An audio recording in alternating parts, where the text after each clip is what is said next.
Hi everyone, it's Suey here. Welcome to my channel. It's been a couple months since I've started now, so I hope you've been really enjoying it. Thank you so much for the support I've gotten so far. Today I'm going to tell you what I read in October, November, and what I plan to read in December. That is called a reading wrap-up and a TBR plans, something like that.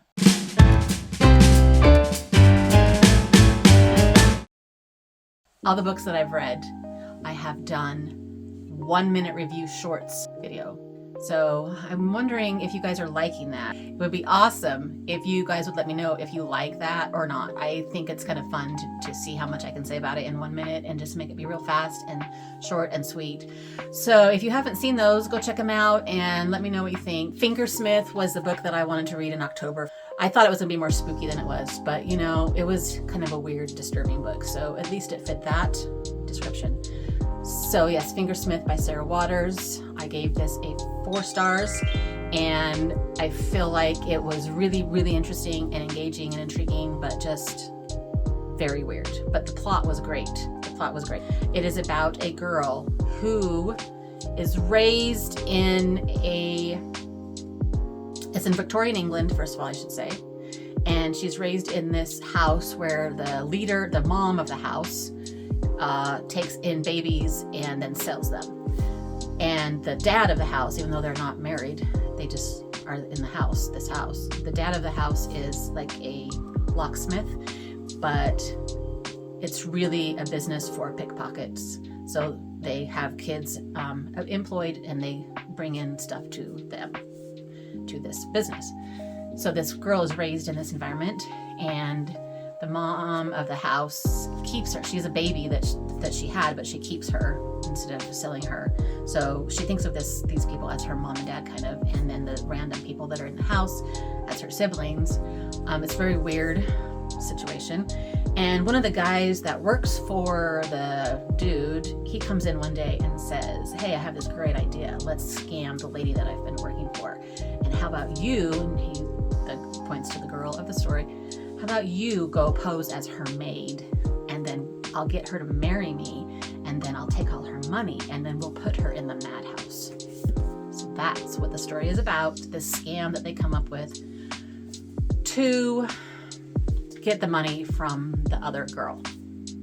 And it is actually told from that girl's point of view too. First the first girl and then the other girl, and then we go back to the first girl again. Then I finished this one was on one of the upstairs on the shelf that we cleaned up, all the books that I have been wanting to read over the years, and I left some up there to try and get to sooner than later. So this was one of those books, and this is an ARC I got in 2011. So yeah, how long? 12 years later? Am I doing my math right? 12 years later, I'm finally getting to it. It's the second in a series. I loved the first book. The first one was called The Adoration of Jenna Fox, and this is the Fox Inheritance. This is by Mary E. Pearson. I love this author. This book was okay. It didn't blow me away as much as the first book did, from what I remember, but it's still an intriguing YA science fiction, kind of a alternate world story. This one is about, like I said, it's the second in the series. The first about Jenna Fox when she wakes up from a accident. She's been in a coma and she can't remember who she is. She was in the accident with her 2 friends. This one is about the 2 friends, what happens to them when they wake up. And it's 260 years later. They have new bodies. Their brains have been uploaded and preserved and put into the new bodies. And so that's what this one is about. I'm not going to say any more about that. I gave this one 3 stars on Goodreads. I read this one. It was a book I got free at the library for Romance Week. Wait, what'd they call that? It wasn't really Romance Week. Anyway, they were celebrating the romance genre at the library, so they gave away a bunch of books. And so I got this one because I heard so much about it, and I really did enjoy it because it was a lovely romance story. It was more about the characters and their relationship than about the physical relationship, which I feel like sometimes we think romances are more about that, and sometimes they are, but this one was more about those characters, and they are friends for all these many, many years, and every summer they go on a vacation together.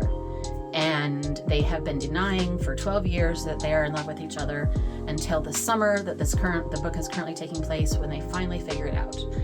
And so we bounce between the current summer and the past summers and see the relationship grow.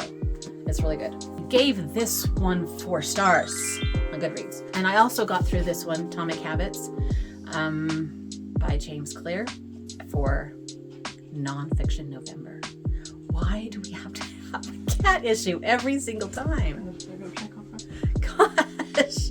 This one has been on my TBR for a couple years, since I got it for Christmas a couple years back. So I finally got it read for Nonfiction November. And there's a lot of really, really good hints in here about how to make a goal and stick with it, and kind of ways you can trick yourself into making a new habit and not just ignoring what you've decided to do. Gosh, the interruptions. We have, hello?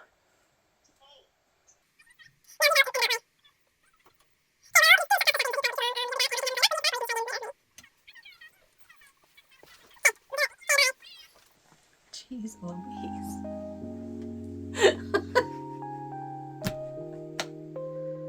Oh, yes. Yeah, I'm not going to go into the details on what he says. You should read it for yourself.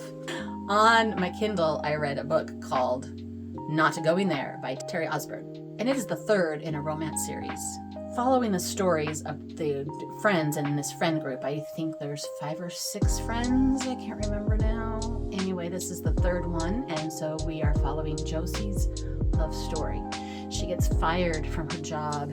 And so she decides to start her own bookkeeping company, and her first client is a dude named Miles, who is completely opposite to everything she thinks a person who owns his own business should be.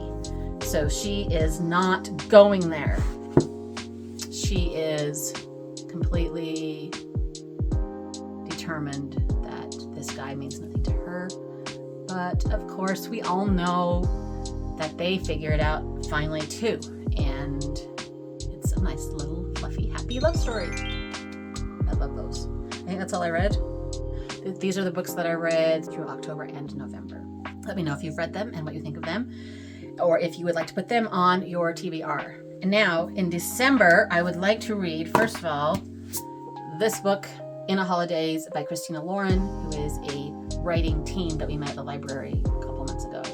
And this is what the book club chose to read for our holiday December reading. So far, I am not getting great feedback from people in my book club about this book. So I am curious to see what I think about it. But I have to take my turn because Tori's reading it first. Speaking of Tori, she read this book just recently and she thought it was awesome. And I have had this on my TBR ever since we went and saw her. I was looking through pictures the other day because I did the other video about where I got all the books. Go watch that if you would like to. But I was looking through pictures of author events and I saw us meeting this author and buying this book from her. It feels like it was 10 years ago, but it was only 2017. 2017 maybe? 2016 was when this book was written. Still, that's 6 years. 6 years. Anyway, we saw her, I got the book, and Tori said it's really good. So I would like to read this one sooner than later, bump it up on my TBR. And it still counts for the challenge because I've had it for all those years. Here's another book I've had for years. Author is Claire Vanderpool, and she won the Newbery for Moon Over Manifest. And then this one is a Prince honor for Navigating Early.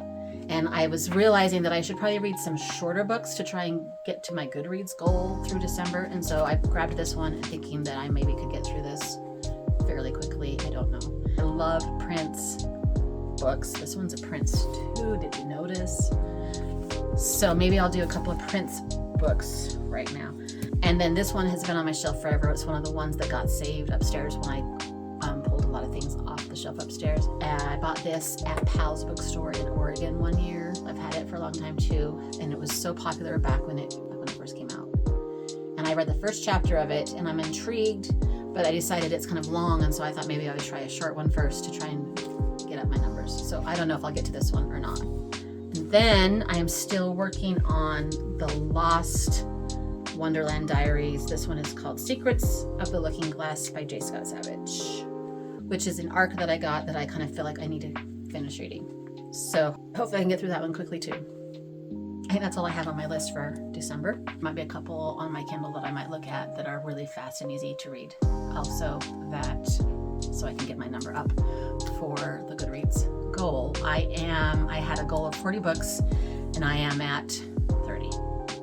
So that's 10 books I should read, which in the past would have been not a problem, but lately that's hard for me. And there's probably some shorter books around here that I can maybe pick to read too. So we'll see. We'll see what ends up actually getting done. Thanks for watching. Let me know what's on your list and in your piles. Like and subscribe if you are enjoying what's going on this channel. Thank you so much for people that have subscribed so far. I'm going to be making another video where I'm talking about my top 10 favorite books over the years that I've been keeping track. So be sure to look for that. Hopefully that will come soon.